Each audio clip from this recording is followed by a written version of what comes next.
What up, fishes? It's your boy Chillfish up in here.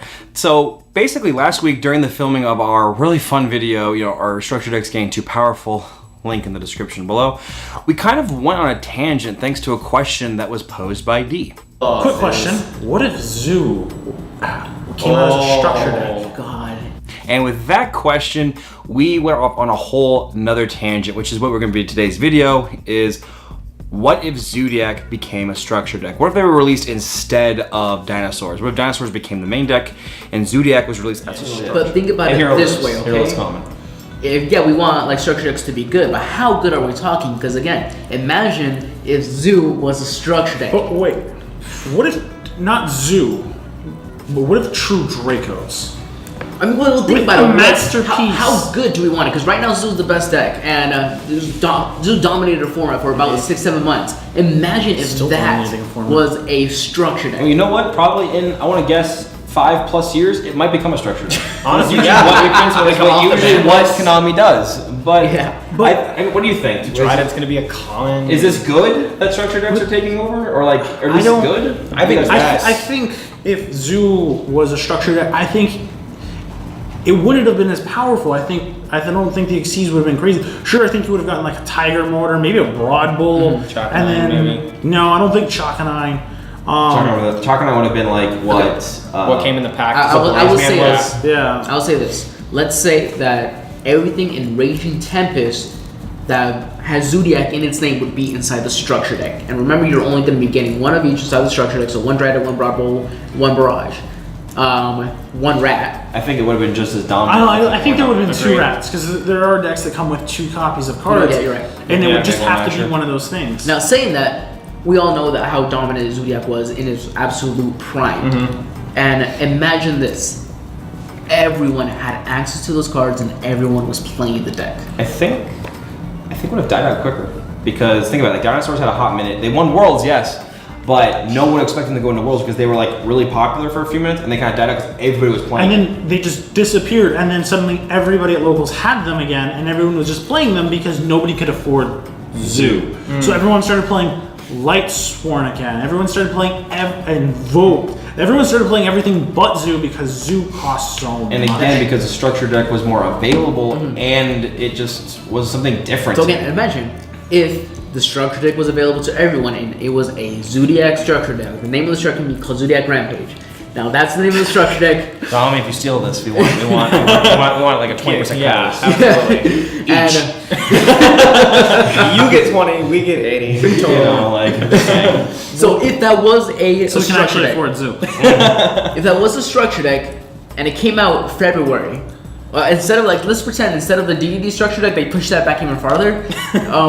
They gave us Zoodiac Rampage, and it was for $30. You can get 3 of every single Zoo card, with the exception of Chakanine and Hammer Kong. Do you think that would have been good for the meta? That the most dominant deck, the first deck that ever just completely top a regional YCS, just to get all the top spots. Do you think it would have been better or worse that everyone had access to it? Hands down, Better. I feel like it depends if you want like more diversity or more equality. Which is ironic that you say those answers because I say it would be worse. So we literally have 3. Yeah, you have to pick and choose like because you I don't want to one. because everyone already played Zoo. Everyone is kind of playing Zoo that's like really meta relevant, except like you couldn't play. The thing too is that we're ignoring is that Zoo couldn't go to Worlds because of the ban list. But the fact that Dinos went to Worlds as a structure deck.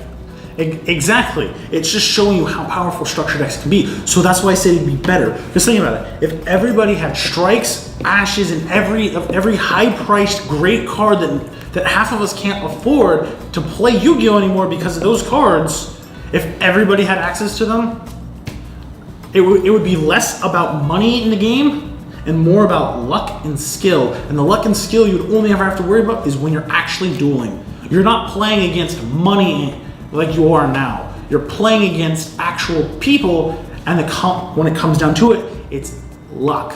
So I would say this: do we want a meta where you have to conform to a certain deck to play? That's my question in regards to whether or not it would be a good thing. I just think that it would turn to what it's already been though, because like even when ABCs had a great hot minute. When ABCs and it was ABC Blue Eyes format, it was either you go cheap and play ABCs, which could probably go hand to hand, if not better than Blue Eyes in certain situations, or you cash in the expensive stuff to buy the eggs or whatever the stones for it and buy Blue Eyes. It's kind of a similar thing. But so we're in the exact same thing that we have Zoodiac and we have Dinos, and honestly, Zoodiac make Dinos even better. Well, the reason why I'm saying this is because I think it's a great idea to have good structure decks that people can play. But when you're getting to a way where you make structure decks that are just completely dominant, then you have to play the structure deck or else you're not going to win. I want that little bit of diversity because personally, there was that Invasion of Vengeance where the Metal Foods Fusions came out, the Fulminant Alkahis, Mithrilium, that and ABCs and totally awesome and 6 card decks. Mermails came Heroes, out. Mermails were because they had a totally awesome Bahamut Shark. Yeah. That when it was just really nice. And yes, there were some expensive cards like totally awesome, like that Grass is Greener, were expensive cards at the time. But it was really diverse, and one of the better decks was a structure deck, and that's fine. But if you didn't want to play a structure deck, if you wanted to play, say, Metaphors, you could still have a perfectly good chance against, if not better chance against, ABCs, the structure deck. But if Zoo was the structure deck, then you would be seeing nothing but Zoo, and you had no choice but to play it. Zoo versus Dinos. Dinos won Worlds, but it doesn't make them the better deck.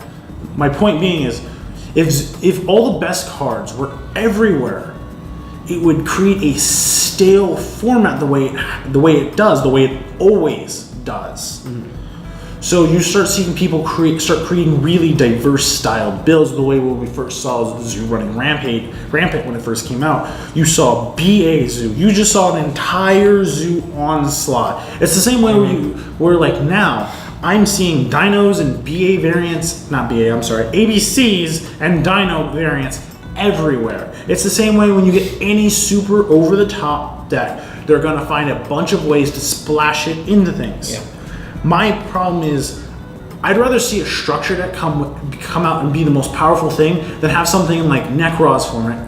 Don't get me wrong, I love Necroz's format, but releasing the best cards, in a single set, no reprints available even to this day, to be one of the most expensive decks in the game, and have it the only way you can compete because it escalated the game to beyond reasonable speed. Leave your comments below and please continue to like and subscribe for more Yu-Gi-Oh content.